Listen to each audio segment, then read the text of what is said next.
ఘనమైన చరిత్ర, ప్రాచీన నాగరికత, అద్భుత పురాణ ఇతిహాసాలు, ఎన్నో వీరగాథలు.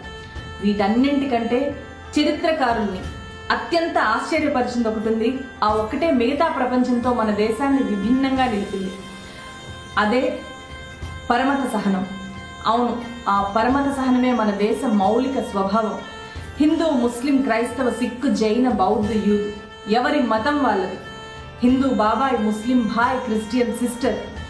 మందిర్, మసీద్, చర్చ్ ఎవరి ప్రార్థన వాళ్ళది.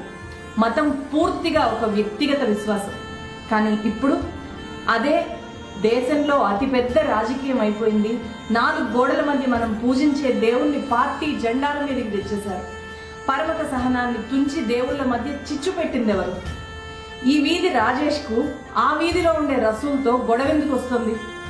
నువ్వు ఆడుకున్న సలీం ఇవాళ నీకెలా శత్రువు అవుతాడు? నీతోనే ఈత